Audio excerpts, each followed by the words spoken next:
Good morning students.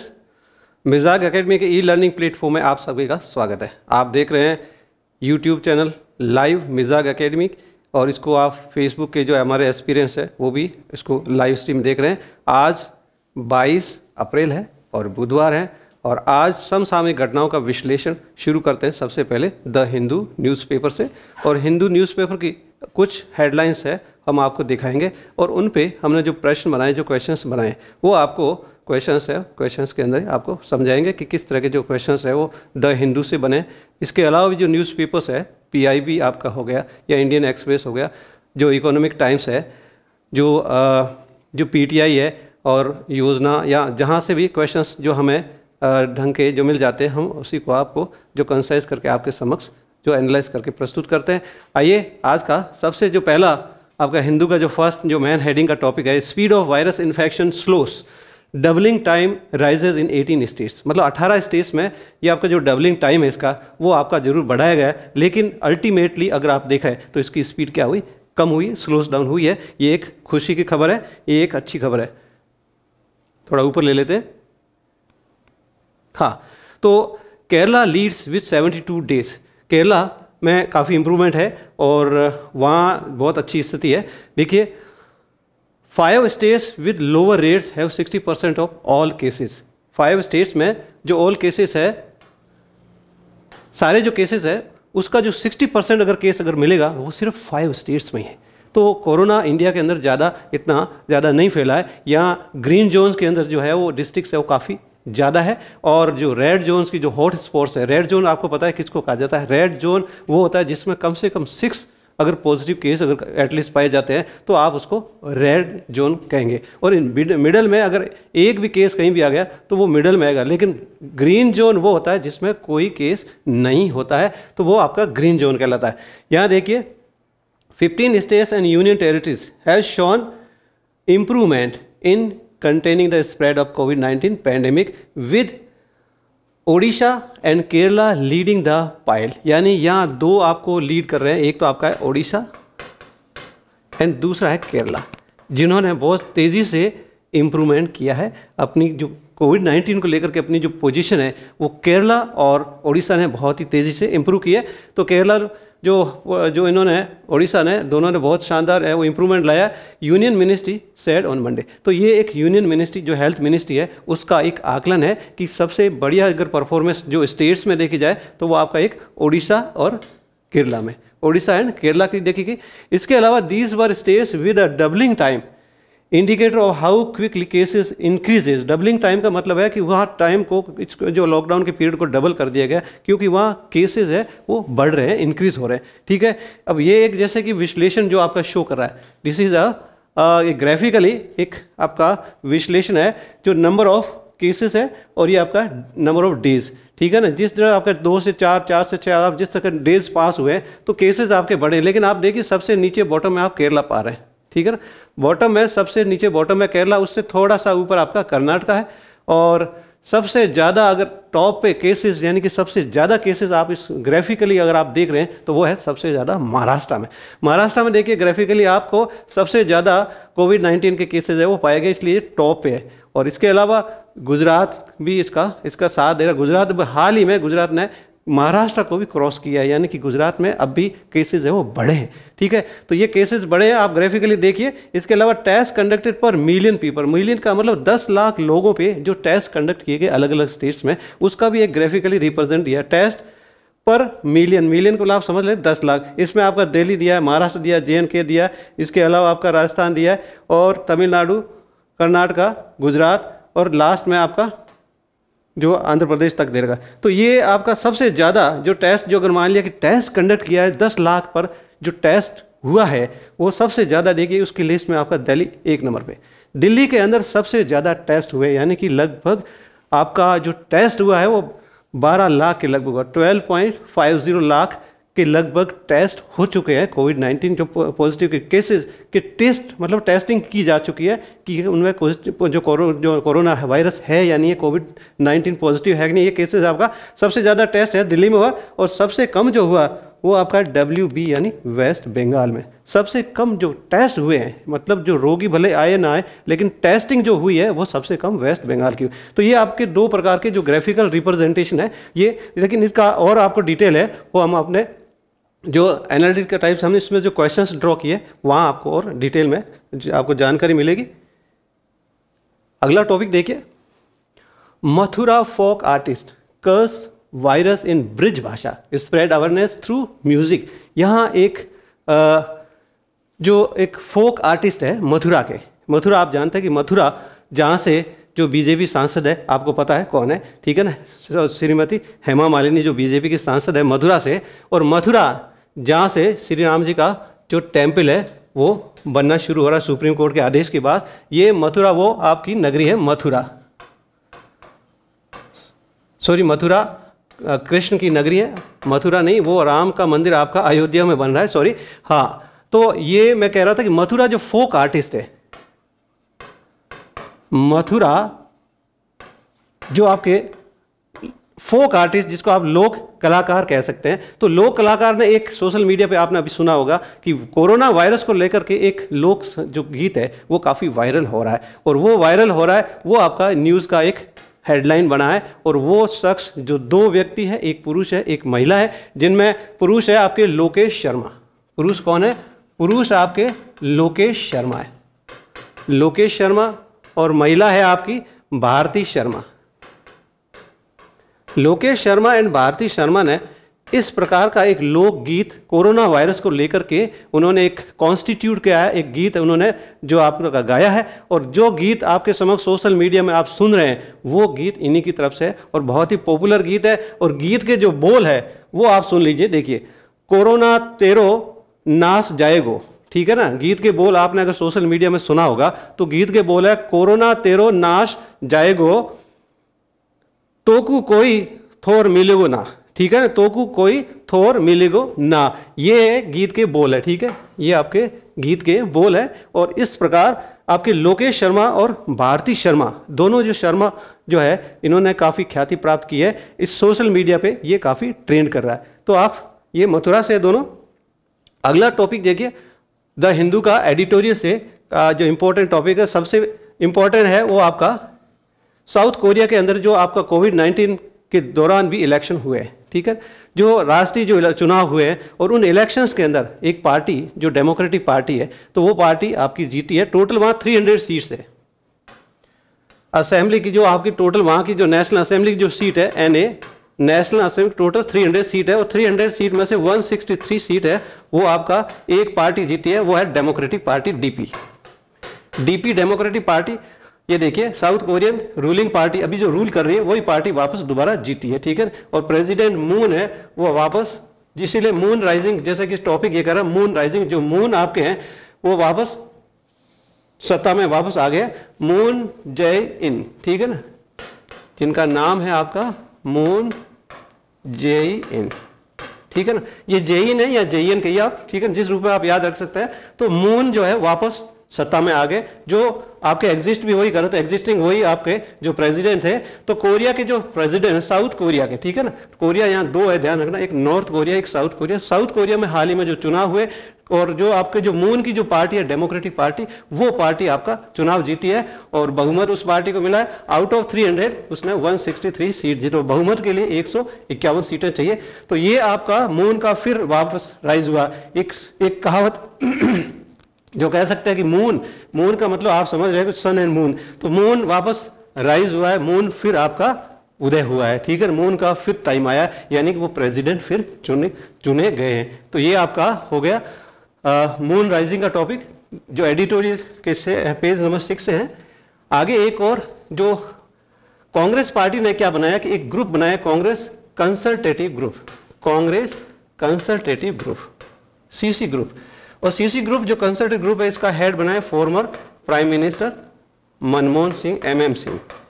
Former prime minister Manmohan Singh जो इस group के हेड है, और इन्होंने एक वर्चुअल मीटिंग किया है, क्योंकि कोविड-19 में आपको पता है कि मीट होना भी जो 2-4 दिनों का मीटिंग भी संभव नहीं, इसलिए इन्होंने एक वर्चुअल मीटिंग किया। इस ग्रुप की वर्चुअल मीटिंग हुई, और इस वर्चुअल मीटिंग में इन्होंने एक डिसीजन लिया, गवर्नमेंट के ऊपर प्रेशर डाला कि आप 7,500 रुपये जनधन जो खाता है उसके अंदर 7,500 रुपये पर फैमिली जो आप या पर जो जनधन खाता धारक है, अकाउंट होल्डर है, उसके खाते में आप 7,500 रुपये जमा करें।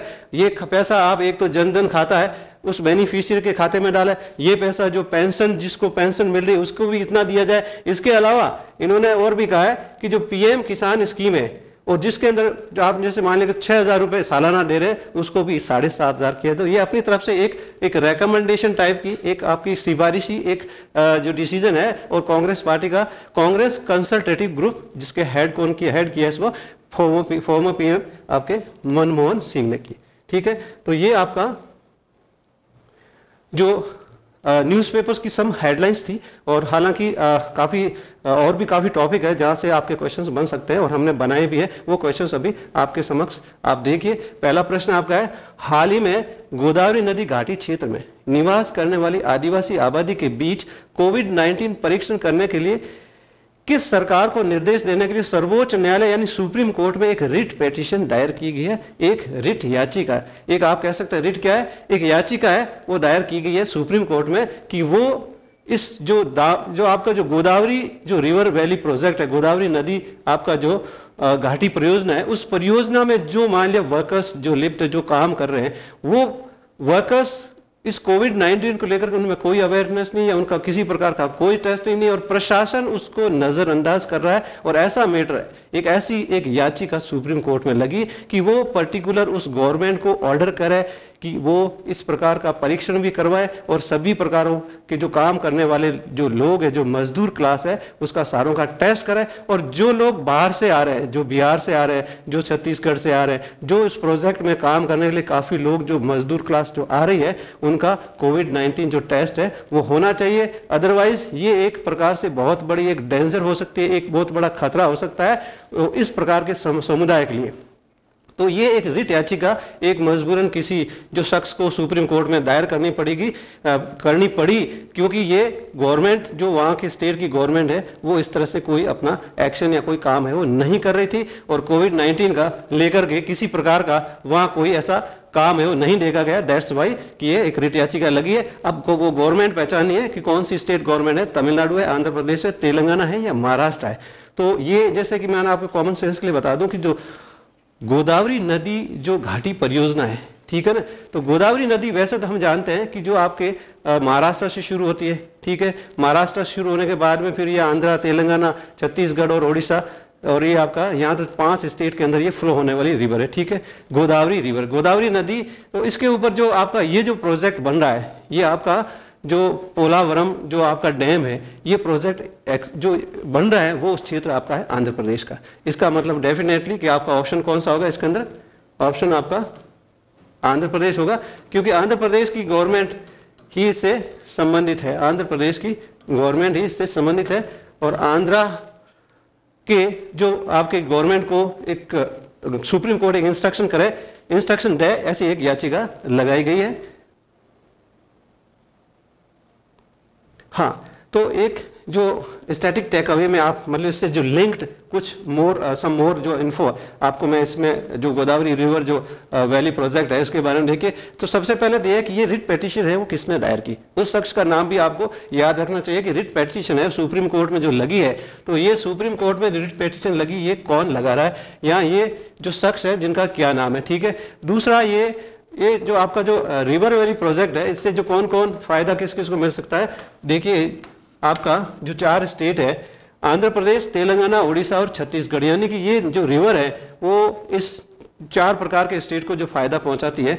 तो ये तो आपका जो 4 स्टेट्स का मेंशन किया, लेकिन ये कोविड-19 टेस्ट को लेकर के जो मजदूर जो ट्राइबल जो आपके जनजाति टाइप के मजदूर है ट्राइबल, जो इस घाटी जो परियोजना है उसके अंदर काम कर रहे हैं। और इसमें देखिए ये डॉक्टर जो आपका पेटिशनर है उनका नाम है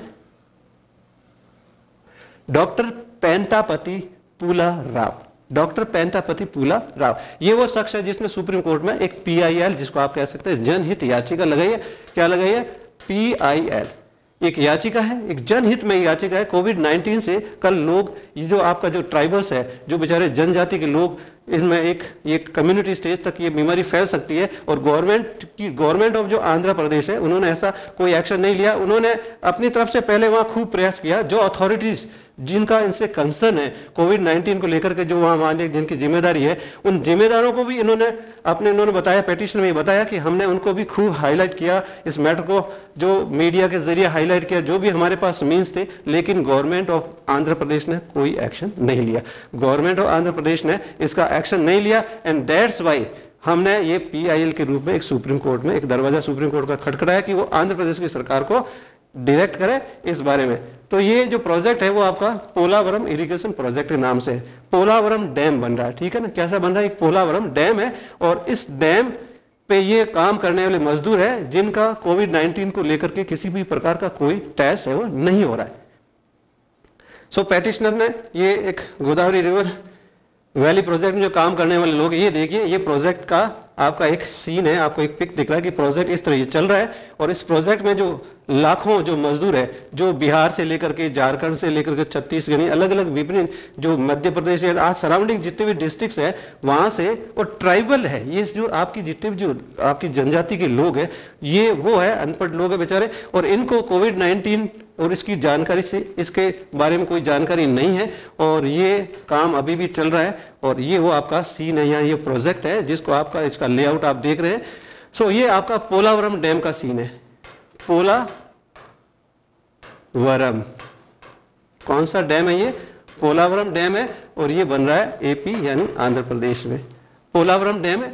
तो ये पोलावरम डैम की आपकी साइट है। और without testing of migrant workers has pose serious threat to the lives of tribals, farmers, villagers, migrant workers. यानी ये अगर मान लिया कि ट्राइबल्स में बीमारी अगर जो फैलती है, फार्मर्स में फैलती है, विलेजर्स में जाएगी, माइग्रेट जो यहाँ से वर्कर्स बाहर जाएंगे, फिर वो बाहर लेके जाएंगे, तो कितना बड़ा एक थ्रेट है, डेंजर है, ये आपका पेटिशनर्स की भाषा में आप समझ सकते हैं। तो इस तरह उन्होंने कहा कि आर्टिकल जो 14 जो आपके जो फंडामेंटल राइट्स दिए गए, आर्टिकल 14 हो गया, आर्टिकल 19 हो गया, आर्टिकल जो आपका 21 होगा, ये इंडिया के जो कॉन्स्टिट्यूशन के जो फंडामेंटल राइट्स है, ये राइट्स आपके क्या हो रहे हैं? डिसओबे हो रहे हैं। और ये पेटिशनर ने अपनी रिट याचिका में उल्लेख किया है, मेंशन किया है। अगला प्रश्न देखिए। तो हम देख रहे थे गोदावरी रिवर वैली प्रोजेक्ट। तो ये जो गोदावरी रिवर का एक पैसेज है, इसका एक जो आप प्रवाह क्षेत्र देख सकते हैं कि ये आपका निकलती है, वो नासिक डिस्ट्रिक्ट है महाराष्ट्र का, ठीक है ना, महाराष्ट्र का नासिक जिला, महाराष्ट्र का नासिक जिला, और जगह है त्रयंबक। तो इसीलिए त्रयंबक जिले से गोदावरी नदी यहाँ से निकलती है, ठीक है। आपको पता है नासिक जहाँ कुंभ का मेला लगता है, कुंभ के जो मेले लगते हैं 4 जगह लगते हैं, उनमें से एक अहम जो आपका जगह है वो नासिक है। नासिक गोदावरी नदी के तट पे है, और गोदावरी नदी पे आप जानते हैं कि जो कुंभ मेला लगता है वो ये नदी आपकी है गोदावरी, ठीक है। गोदावरी नदी इतनी पॉपुलर इसलिए है कि गोदावरी नदी के बारे में आपको बताएं कि ये दक्कन की गंगा है। गोदावरी दक्कन की गंगा या ओल्ड गंगा, वृद्ध गंगा, ठीक है ना, ये इसके नाम है। और ये गंगा इसलिए कहते हैं क्योंकि दक्षिण में सबसे ज़्यादा अगर कैचमेंट एरिया का इस नदी की चौड़ाई देखा जाए, या इसके पानी का फैलाव, या इस पानी की जो पैसेज लगभग 1500 किलोमीटर तक तो इसकी लंबाई है।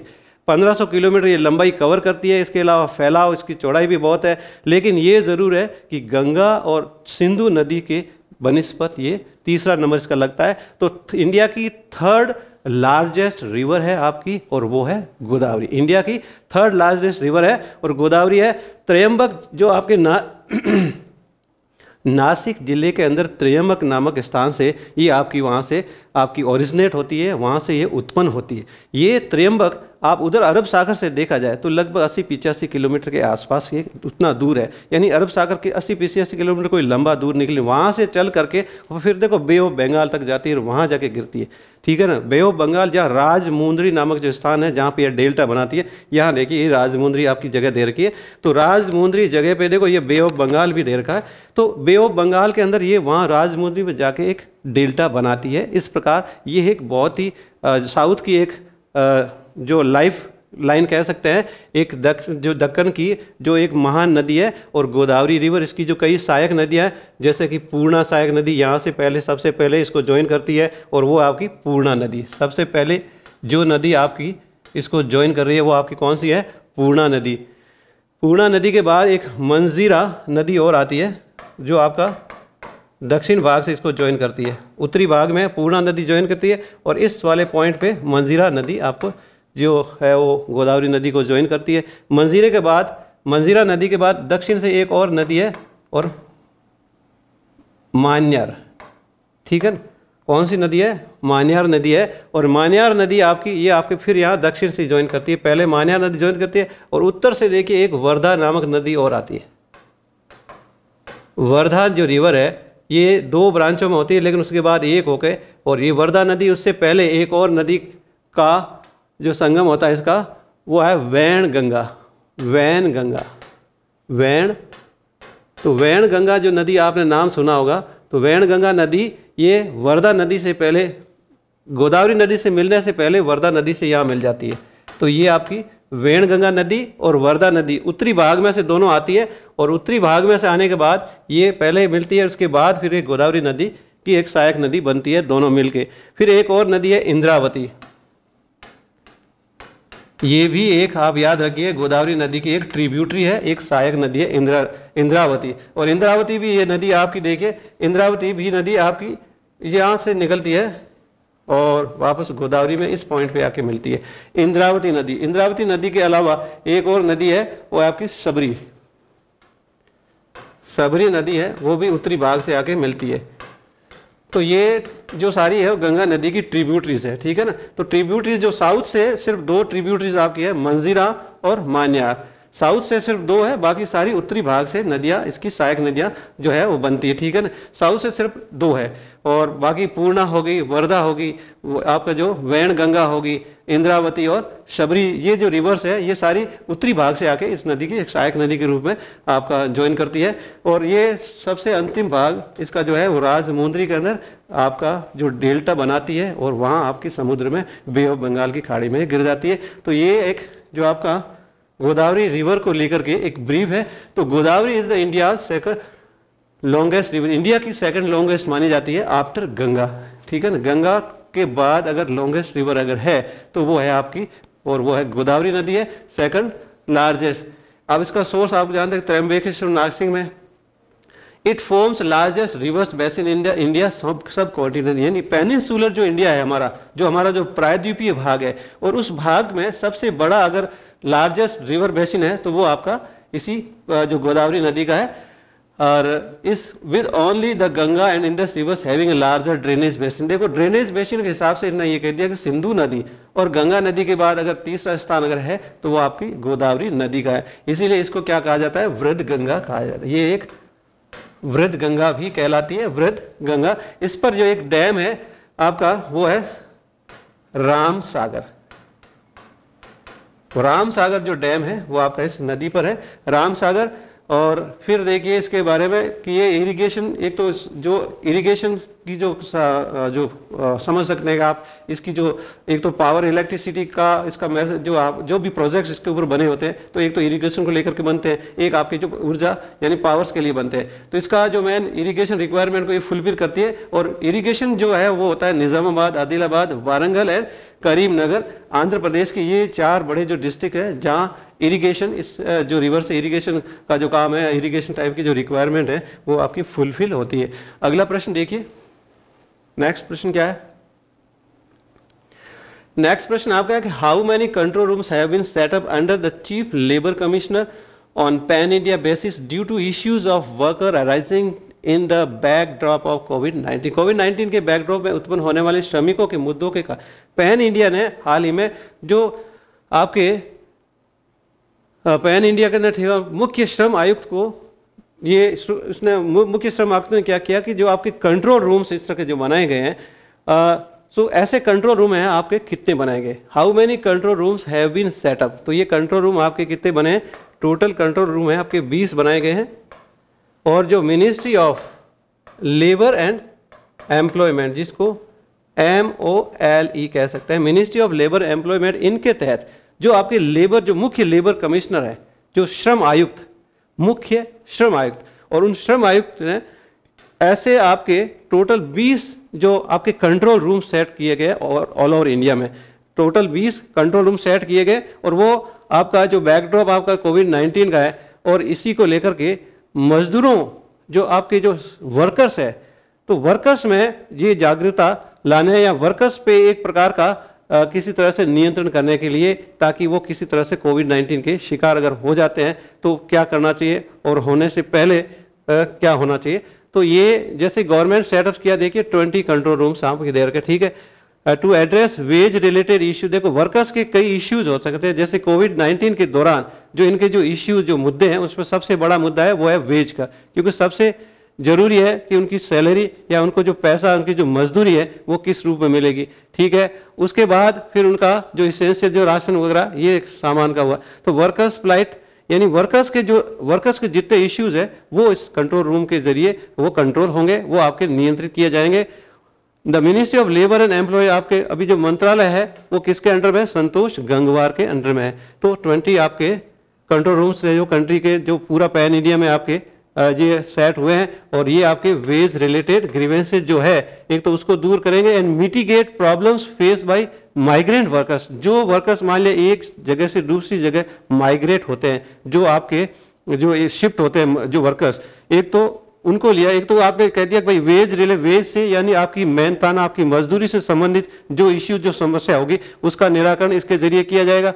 दूसरा है जो आपके मजदूर जो माइग्रेट होते हैं, एक जगह से दूसरी जगह जाते हैं, उनकी जो वो जो प्रॉब्लम्स जो फेस करते हैं, मान लिया हो सकता है कि कहीं उनको जाने ना दिया जाए, ठीक है, कहीं उनको रोक दिया जाए, कोविड-19 का जो पैंडेमिक चल रहा है, तो उनको जो परेशानी आती है वो परेशानी भी ये आपका जो कंट्रोल रूम है वो दूर करेगा।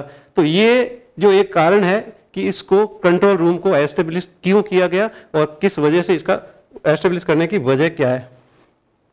अगला प्रश्न देखिए, Which state has become the first state in India to carry out rapid testing for COVID-19? अब टेस्टिंग, जैसे आपको पता है जो टेस्ट होता है वो क्या होता है? टेस्टिंग जो किट होता है, तो उस टेस्टिंग के जरिए RT-PCR, जैसे कि आपका एक टेस्ट, इसका जो इंपॉर्टेंट टेस्ट है RT-PCR, ठीक है। RT-PCR टेस्ट अगर मान लिया कि जैसे पूछा जाता है कि ये टेस्ट किट किस बीमारी में जो आपका प्रयुक्त हुआ है, आपके ऑब्जेक्टिव इंप्रेशन पूछ दिया कि RT-PCR जो टेस्ट है वो किस प्रकार की बीमारी में किया जाता है, किस प्रकार की बीमारी में काम में लिया जाता है। तो ये टेस्ट आपका कोविड-19 जो है महामारी में ही इसका टेस्ट होता है ये। लेकिन एक ऐसी स्टेट गवर्नमेंट है जिसने एक रैपिड टेस्ट, मतलब जो आपका फटाफट, यानी आपकी ब्लड की एक ड्रॉप निकाली, ब्लड की ड्रॉप उस टेस्टिंग किट पे डाली, और उसमें आपको हाथों हाथ पता चल जाएगा कि आपको कोविड पॉजिटिव है या नहीं।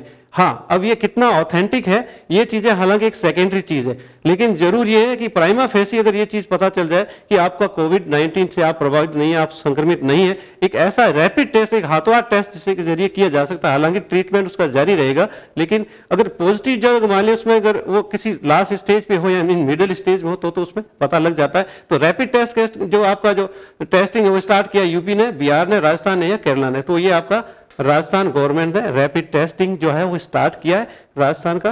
और राजस्थान के आपको पता है कि वर्तमान में जो सीएम है वो कांग्रेस पार्टी से है, मिस्टर अशोक गहलोत है, और यहाँ के जो गवर्नर है राजस्थान की वो कलराज मिश्र है। कलराज मिश्र गवर्नर है। राजस्थान की कैपिटल आपको पता है जयपुर है। राजस्थान से लोकसभा की सीटें 25 है, राजस्थान से राज्यसभा की सीटें आपकी 10 है, और राजस्थान की असेंबली सीटें हैं आपकी 200 है, ठीक है। इसके अलावा राजस्थान का जो आपका जो वृक्ष है वो आपकी खेजड़ी है, पुष्प आपका रोइडा का पुष्प है, और इसके अलावा जो आपका पक्षी है वो है गोडावन, ठीक है। और पशु में आप ऊंट और चिंकारा ले सकते हैं। तो ये एक राजस्थान की पहचान है। और राजस्थान की जो स्थापना हुई वो आपकी डेट है वो भी आपको याद रखनी चाहिए। डेट 1949 की है और दिन है आपका 30 मार्च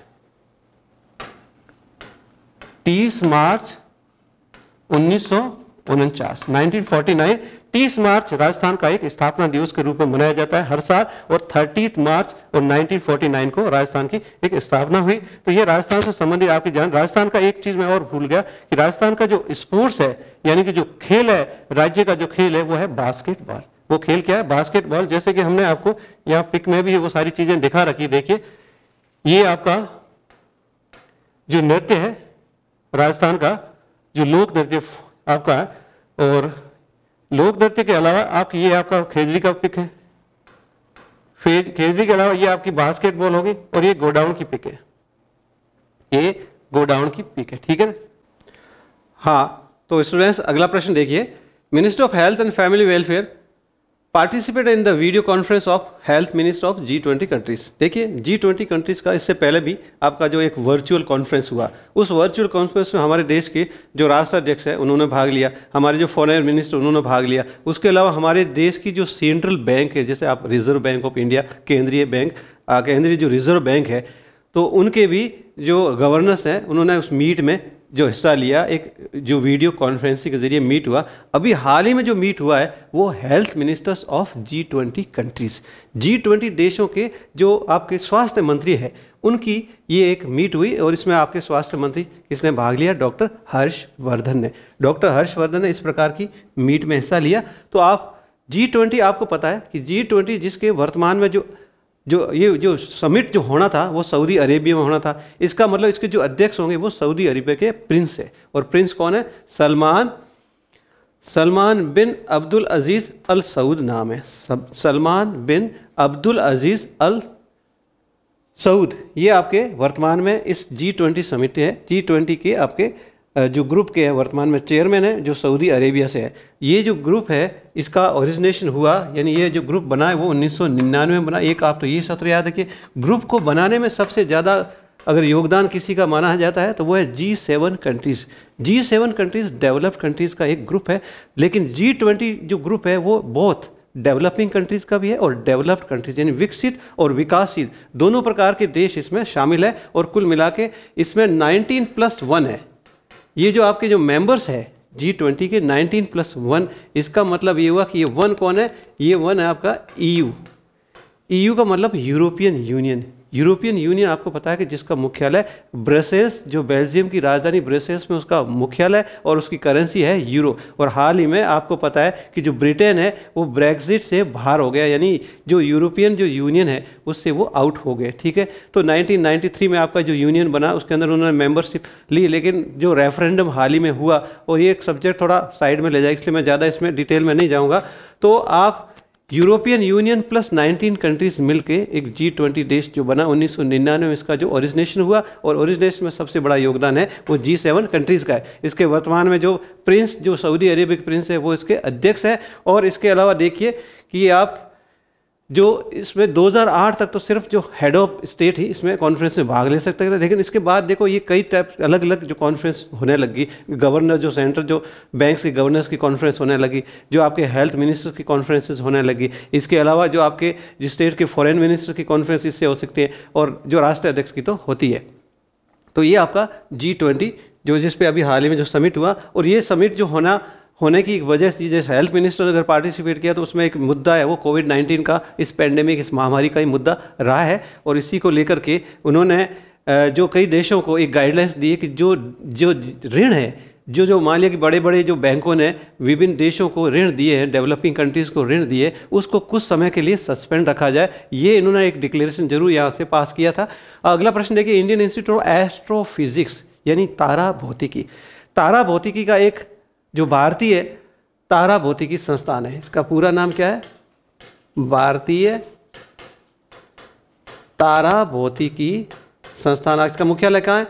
इस तारा भौतिकी संस्थान का मुख्यालय आपका बेंगलोर में, और ये बहुत पुराना संस्थान है। ये लगभग आपका 18वीं शताब्दी में एस्टेब्लिश किया गया है।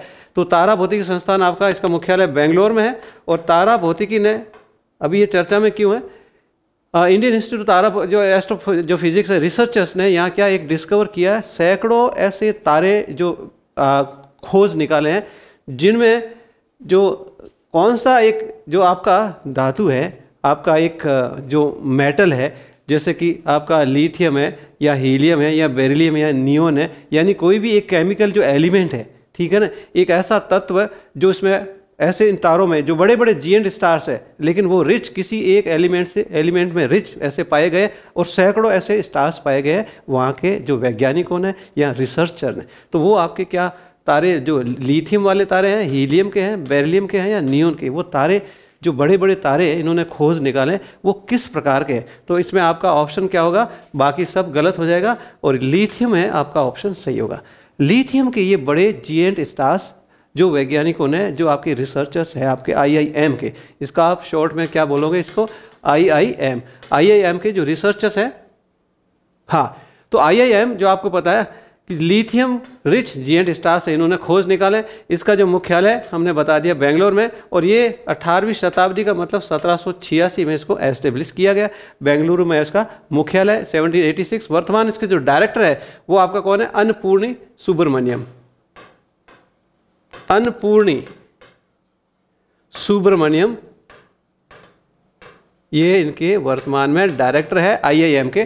कौन है ये डायरेक्टर है, ठीक है ना। तो इनका काम क्या है, देखिए इस प्रकार की जो आपकी जो ये एक भारत सरकार का एक स्वायत्त शासी एक निकाय, एक स्वायत्त शासी एक सिस्टम है, एक एजेंसी है, आप कह सकते हैं IIM स्वायत्त शासी निकाय है। और ये आपका जो अगर काम करता है तो किस प्रकार के विभाग के तहत काम करता है, दोस्त, department of science and tech, मतलब आप कह सकते हैं विज्ञान और प्रौद्योगिकी मंत्रालय, सॉरी प्रौद्योगिकी विभाग है, उस विभाग के तहत ये काम करता है, या उस मंत्रालय को भी कह सकते हैं, उसके तहत ये काम करता है IIM। इसका जो मेन काम है वो है नेशनल रिसर्च करना। नेशनल रिसर्च किसी खगोलीय पिंड है जिसको आप कह सकते हैं एस्ट्रोनॉमी, फिर आपका एस्ट्रोफिजिक्स जिस तारा भौतिकी कह सकते हैं, और इनसे रिलेटेड जितने भी जो सब्जेक्ट्स हैं वो इनके दायरे में आते हैं और उन पर ये रिसर्च करना, एक अनुसंधान करना, ये इनका काम है।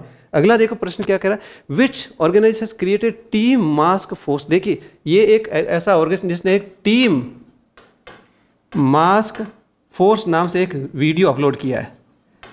ये कौन सा संगठन है जिसने टीम मास्क फोर्स ये एक वीडियो अपलोड किया है और एक संदेश दे रहे हैं कि सार्वजनिक स्थानों पे मास्क पहनो, ठीक है। तो संदेश अच्छा है, कोविड-19 में अवेयरनेस फैला रहे, एक जागरूकता फैला रहे हैं। लेकिन ये कौन सा ऐसा नया संगठन है जिसने मान लिया इस टॉपिक से, इस हेडिंग से एक वीडियो अपलोड किया है, वीडियो जारी किया है। आप वीडियो सोशल मीडिया पे आप लोग देख रहे हैं, ठीक है ना, इसको यूट्यूब पे देख सकते हैं, टीम मास्क फोर्स। तो ऐसा ऑर्गेनाइजेशन क्या, वो BCCI है, यूनेस्को है, PCI है, FDI है, ठीक है ना। तो वो आपका कौन है, वो आपका BCCI है। BCCI जो आप कह सकते हैं जो board for cricket control of India, ठीक है ना, भारतीय जो क्रिकेट कंट्रोल बोर्ड कह सकते हैं BCCI, ठीक है। BCCI ये वो संगठन है जिसकी जो स्थापना है वो 1928 में हो रखी है और तमिलनाडु का एक जो आपका सोसाइटी रजिस्ट्रेशन एक्ट के तहत हुआ है, ठीक है ना। जो सोसाइटी रजिस्ट्रेशन एक्ट के तहत इस प्रकार के एक जो क्रिकेट एक आपका एक कह सकते हैं कि संगठन का स्थापना हुई BCCI का। तो पुराना इसका जो नाम है वो इस नाम से देख लीजिए आप। हाँ, तो इसके वर्तमान में जो चेयरमैन है वो आपको पता है सौरभ गांगुली है। सेलेक्ट कमेटी के चेयरमैन आपके सुनील जोशी है। BCCI का हेड ऑफिस आपका मुंबई में। और बताइए BCCI में आपको यह बताते हैं उसके जो सेक्रेटरी जनरल है वो है जय शाह, जो सन ऑफ अमित शाह, जो भारत के गृह मंत्री है, उनके जो आपके पुत्र है जय शाह, वो इनके सचिव है BCCI के। सचिव के अलावा 1928 में इसका एस्टेब्लिश हुआ और एक सोसाइटी के रजिस्ट्रेशन के तहत हुआ under Tamil Nadu societies registration act. Tamil Nadu society registration act के तहत इस प्रकार शुरुआत जो हुई वो इस तरह हुई, एक सोसाइटी का एक एक्ट के तरह इसका एक स्थापना हुई, एक सोसाइटी के जरिए इसका रजिस्ट्रेशन किया गया 1928 में। और उसके बाद इसकी जो है वो स्टोरी शुरू हुई। समीर गोस्वामी के बारे में पूछा गया कि हाल ही में इनका निधन हो गया, समीर गोस्वामी, और इनका संबंध है वो किस विधा से है, क्या वो अभिनेता थे, क्या वो स्पोर्ट्स जर्नलिस्ट थे, लेखक थे, या एक क्रिकेट प्लेयर थे। समीर गोस्वामी देखो ये एक बंगाली, यानी ये वेस्ट बंगाल से जो संबंध है इनका बंगाल से है। और ये इनका जो हाल ही में जो निधन हुआ 85 की उम्र में इनका निधन हो गया। जैसे कि आप लोगों ने जो न्यूज़पेपर्स या न्यूज़ में कहीं और सुना होगा, 85 ईयर्स ओल्ड थे। और ये आपके क्या थे, ये आपके खेल पत्रकार थे। कैसे थे, खेल पत्रकार। बंगाल की बंगाली एक जो खेल पत्रिका है उससे ये जुड़े हुए थे और इन्होंने लगभग 2 दशक से भी ज़्यादा इन्होंने काम किया। खेल पत्रकारिता में 2 दशक से ज़्यादा काम किया। और आपका जो कैलकाटा CS, जिसको आप इसका जो पूरा नाम ये कह सकते हैं, देखिए ये आपकी इनकी जो फोटो है, आप फोटो देखिए, और ये पिक है मिस्टर गोस्वामी जो वेटरन जर्नलिस्ट थे, समीर गोस्वामी का ये आप फोटो देखिए। समीर गोस्वामी आपके कोलकाता स्पोर्ट्स के जर्नलिस्ट थे, एक पत्रकार थे। और इनका जो पेपर था बंगाली भाषा का, बंगाली न्यूज़पेपर आपका था, वो था बार्ट मैन। इसका नाम क्या है, जो पेपर का नाम है जिसके ये पत्रकार थे बार्टमैन।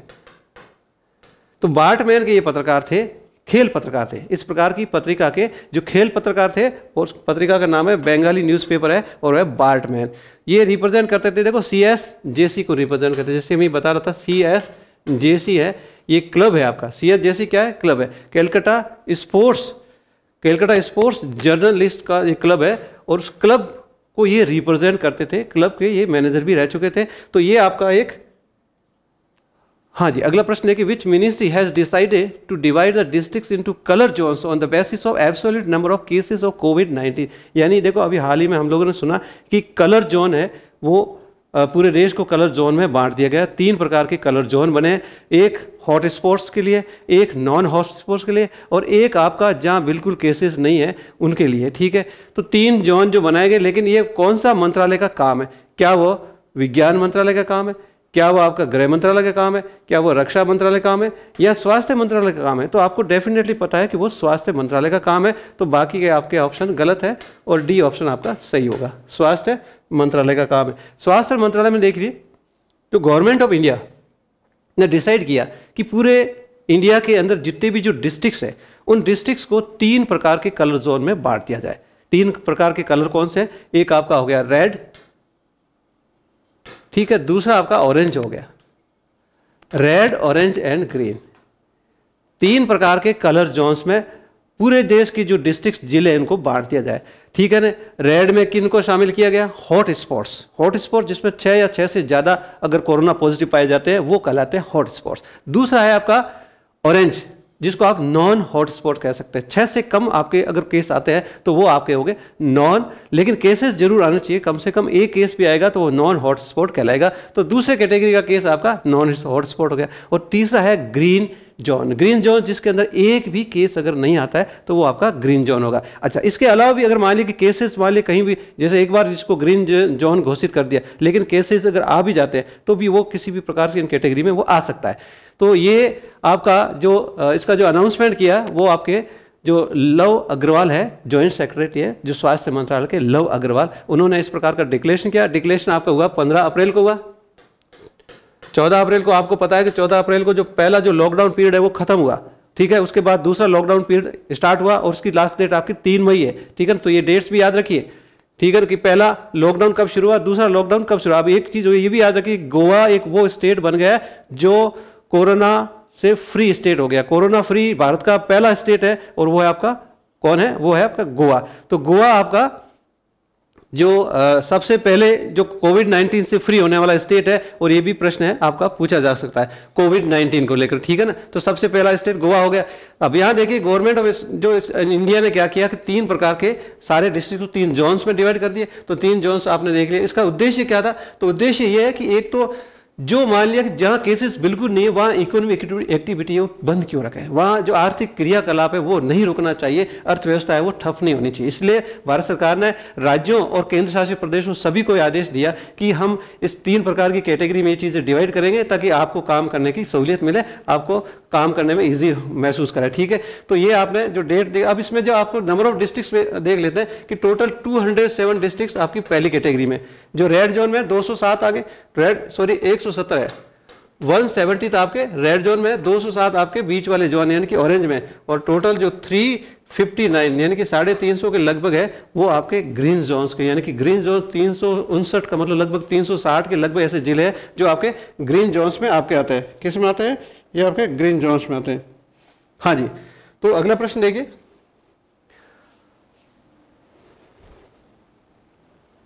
हाँ, नेक्स्ट है वो आपका कंप्यूटर बेसिक्स। जैसे कि मैंने आपको बताया था कि हम अंत में हर एक टॉपिक आपके समक्ष ऐसा जो प्रस्तुत करेंगे जो हो सकता है कि पॉलिटी का हो, जो आपका कॉन्स्टिट्यूशन का हो, जो आपका हिस्ट्री के अंदर जो पर्सन्स, प्लेसेस, या कोई भी जो आपका फ्रीडम फाइटर्स को लेके भी आ सकते हैं। कंप्यूटर बेसिक्स, जैसे कि आज कंप्यूटर बेसिक्स का आपका एक जो क्वेश्चंस का एक पैटर्न लेके आए। इसी तरह ज्योग्राफी कोई साइट लेके आते हैं, जैसे हमने कई बार आपको अंडमान निकोबार की साइट जो उसके बारे में ब्रीफ दिया, उसके अलावा मिजोरम का दिया, मणिपुर का दिया, त्रिपुरा का दिया। तो ये चीज़ें आपके करंट के साथ, सेशन के साथ साथ एक शॉर्ट ब्रीफ है, आपको एक जो आपका एक रिवीजन है, एक आपको रीमेमोराइज करने का तरीका होता है, तो ये भी आपके साथ किया जाता है। तो आप कंप्यूटर बेसिक्स है और कंप्यूटर बेसिक्स को देखिए और इन प्रश्नों को आपको हल करना है। इनमें से कुछ क्वेश्चंस मैं जरूर बताऊंगा, लेकिन मैं इससे पहले एक आपको बता देता हूं कि केडी त्रिपाठी, जो राष्ट्रपति के नए सचिव जो बने हैं उनका नाम है KD त्रिपाठी, कपिल देव त्रिपाठी।